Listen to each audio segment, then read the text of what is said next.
तो दोस्तों आज मैं इस एनिमे का एपिसोड 2 एक्सप्लेन करूंगा। अगर आपने इसका पहला एपिसोड नहीं देखा है तो मैं डिस्क्रिप्शन में उसका लिंक दे दूंगा। तो चलिए अब बिना किसी देरी के इस वीडियो को शुरू करते हैं। हमने अपने पिछले वीडियो में देखा था कि फैट छिप कर देख रहा होता है, तभी वो किडनैपर कहीं चला जाता है और फैट मौके का फायदा उठाकर लड़की के पास जाता है और उसे छुड़ा लेता है। लेकिन वो किडनैपर आ जाता है और कहता है, तुम जैसे चूजे मुझे धोखा नहीं दे सकते। उसी समय ग्रीड फेट से कहता है, उसे तुम्हारी ताकत का अंदाजा नहीं है, इसलिए उसका फायदा उठाओ। यह सुनकर फेट बच्ची को लेकर भागने लगता है और ये उनका पीछा करता है।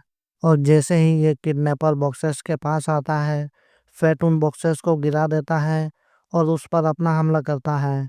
पर वो किडनैपर बच जाता है और अपनी स्किल एक्टिवेट करता है।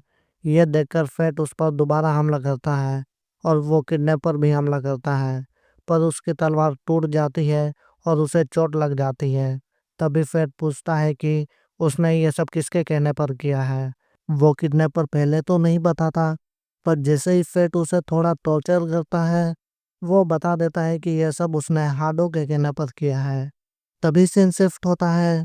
फेट उस बच्चे को बाहर ले आता है और उसी समय उस बच्चे को भूख लग जाती है, इसलिए फेट उसे कुछ खिलाने ले जाता है।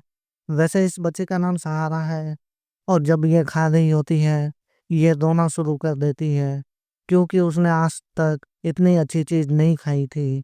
इसलिए फेट उसे अपना वाला भी दे देता है। फिर जब ये खाना खत्म करती है, फेट उसे उसी ऑर्फनेज में छोड़ देता है जहाँ से उस किडनैपर ने सहारा को किडनैप किया था।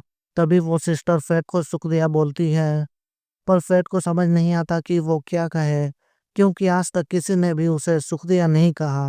पर तभी फेट सहारा के पास आता है और कहता है, कभी किसी से मत डरना, क्योंकि जो तूफान का सामना करते हैं उन्हें खुशी जरूर मिलती है और ये बात आप सबके लिए भी है। तभी सीन शिफ्ट होता है। फेट घर जा रहा होता है। उसी समय ग्रीड उसे याद दिलाता है कि कल उसे लेडी रॉक्सी से मिलने जाना है और इसने अभी तक नए कपड़े नहीं खरीदे हैं। लेकिन दूसरे दिन ये नए कपड़े पहनकर लेडी रॉक्सी से मिलने जाता है और लेडी रॉक्सी भी उसका गेट पर ही इंतजार कर रही होती है। फिर रॉक्सी फेट को अपने डेड के कब्र के पास ले आती है और उसी समय फेट को पता चलता है कि रॉक्सी के डेड 5 दिन पहले गालिया इलाके में पवित्र ड्रैगन से लड़ते हुए मारे गए और उनके सारे साथी भी। तभी रॉक्सी टॉपिक चेंज करती है और अपनी मेड को बुलाती है और उसे आइन को उसका काम समझाने को कहती है। इसलिए वो मेड फेट को अपने साथ ले जाती है और सबसे पहले उसे खाना खिलाती है। फिर हम कुछ देर बाद का समय देखते हैं। फेट काम कर रहा होता है। तभी वहां पर वही मेड आती है और कहती है कि लेडी रॉक्सी उसे बुला रही है। इसलिए वो रॉक्सी के पास जाता है और फिर ये दोनों साथ मिलकर कॉफी पी रहे होते हैं। तभी रॉक्सी कहती है, मैं अब से तुम्हें फे बुलाऊंगी क्योंकि अब तुम भी मेरी फैमिली का हिस्सा हो। ये सुनकर फेट बहुत शर्मा जाता है, इसलिए वो कहता है कि आप मुझे फेट ही बुलाइए।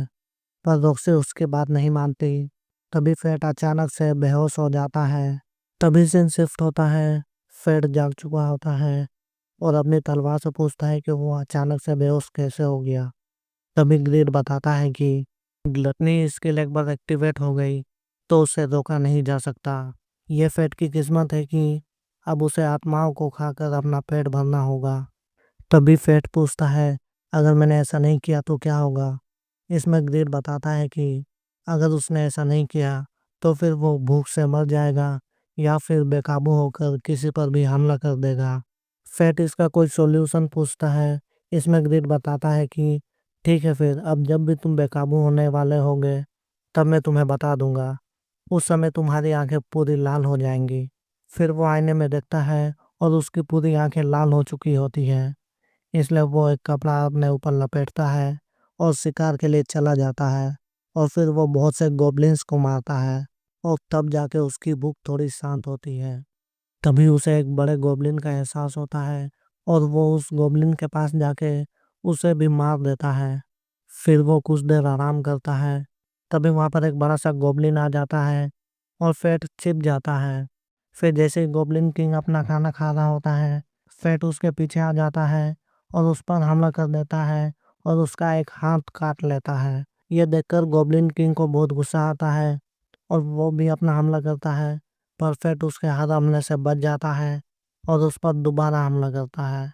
और फिर कुछ देर लड़ने के बाद फेट उसे हरा देता है और उसे हराने के बाद फेट को नई स्किल मिलती है और उसके स्टेट्स बढ़ जाते हैं। तभी ग्रीड कहता है, जब से तुम मुझसे मिले हो तब से तुम्हारी जितनी भी स्टेट्स बढ़ी है वो सारी मुझे दे दो। यह सुनकर फेट हैरान हो जाता है, लेकिन तभी ग्रीड कहता है, क्या तुम्हें ग्रीड का मतलब नहीं पता? या तो तुम अपनी सारी स्टेट्स मुझे दो और मुझे ताकतवर बनाओ, या फिर अपने दम पर ताकतवर बनो। यह सुनकर फेट कहता है, तुमने तो मेरे पास कोई ऑप्शन ही नहीं छोड़ा। ऐसा कहकर वो अपने सारे स्टेट्स ग्रीड को दे देता है और ग्रीड कहता है, तुम चिंता मत करो, इसके लिए तुम पछताओगे नहीं। तभी ग्रीड बदल जाता है और वो अपना नया रूप ले लेता है। तभी ग्रीड कहता है कि कोई हमें बहुत देर से देख रहा है। फिर फेट भी उसे देख लेता है। तभी ग्रीड कहता है, चलो उस पर निशाना लगाओ और उसे मार दो। इसमें फेट कहता है, पर तीर कहाँ है? इसमें ग्रीड कहता है, तुम बस निशाना लगाओ, तीर अपने आप आ जाएगा। फिर वो निशाना लगाता है और उस गोब्लिन को मार देता है और फिर वो गोब्लिन किंग के कान काट लेता है और ऑर्फनेज के बाहर रख देता है। तभी ये एपिसोड खत्म होता है। अगर आपको ये एपिसोड पसंद आया हो तो लाइक कमेंट और सब्सक्राइब करना ना भूलें और अगले वीडियो तक के लिए सायोनारा।